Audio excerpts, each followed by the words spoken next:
Magandang araw po muli at welcome po muli dito sa Huntahan ng Bayan TV. Ito pong video ang ating mapapanood ay ito yung tungkol doon sa nahuling pinakamalaking bulto ng droga sa may Alitagtag, Batangas. At sa katunayan po, ito na yung pinakamalaking nahuli na droga sa Pilipinas, na kung saan sinasabi na halos 2 tonelada hanggang sa bumaba ng konti, naging 1,400 kilograms na lang.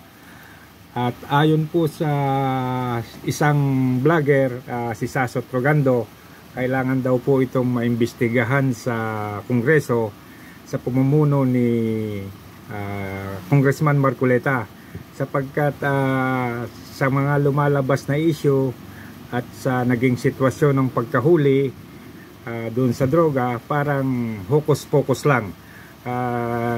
Tingnan po natin ang naging komento ni Congressman Marcoleta at saka ni Kapitan Dado. So ito po yung naging komento ni Congressman Marcoleta.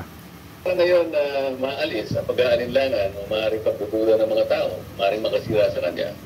Magpapadrag test talaga siya. Kasi ngayon ay at saka niya ngayon ibubunyag sa madla. Yung operasyon na yan, peke yan eh. No, peke. Peke, ginagago tayo eh. Ginagago kayo eh. No? Baka this is a need to know basis operation. Okay? Mga ilang tao lang nakakalam. Stupid. This government is pulling us.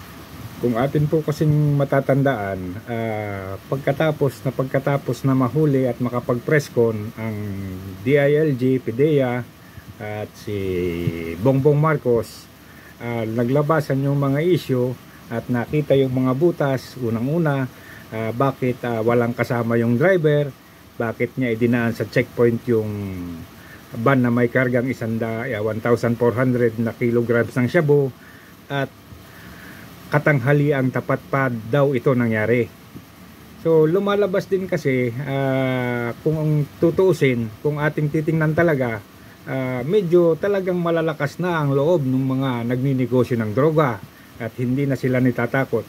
Isipin na lang natin, sa isang van, driver lang ang sakay, ni walang dalang armas, parang casual lang na mamamasyal, magbabiyahe ng ganon kalaking droga. So lumalabas talaga na kung ito ay hindi planted, delikado talaga ang negosyo ng droga sa atin sa ngayon. Talagang malala na. Pero dahil nga sa mga nakitang butas, parang hocus-pocus lang. At ito ang exciting na parte nito. Kung talagang paiimbestigahan ito sa Kongreso, sana hindi maging propaganda lang o kagaya nung nangyayari sa Senado na grandstanding lang, palakasan lang ng boses yung mga senador, patapangan lang, pagalingan lang magpalusot. Sana sa Kongreso hindi maging ganon ang dating. Anyway, naniniwala naman po tayo sa kakayahan ni Congressman Marcoleta. Ang tanong lang, kaya ba niyang ipatawag si Abalos, yung head ng PIDEA, para magsalita? At yung driver ng van, nasasana ba talaga ngayon? Isa pa, kaya ba niyang ipatawag si Ferdinand Marcos para patunayan yung sarili niya na ang sinasabi niya ay isang lehitimong operasyon na walang nangyaring putukan, walang nangyaring patayan? Kaya niya bang gawin yan, na ipatawag si Marcos para magsalita sa Senado? Exciting kung mangyayari.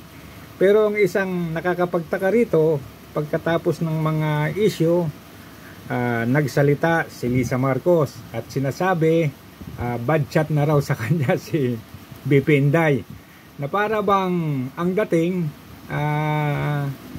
ang sinasabi tuloy ng mga tao, ang ginagawa na lang pantakip butas itong ginagawa nila na pag-iingay para mawala sa isip ng mga tao na yung pagkakahuli sa droga ay isang malaking palabas lang.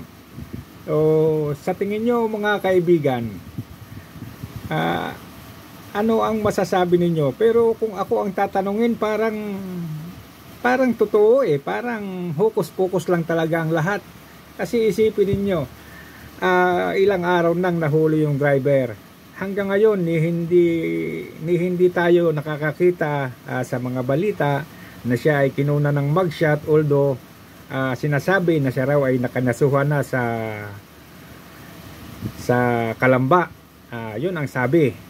Pero wala po tayong nakikita na ipinresenta na siya ng mga otoridad sa media at ipakita yung mga mugshot niya, yung mga kasong ibinigay sa kanya.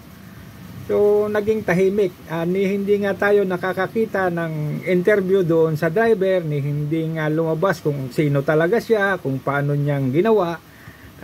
Tahimik po kasi yung media, at mayroon pa ngang isang vlogger na nagsabi na para daw bawal pag-usapan yung tungkol doon sa droga.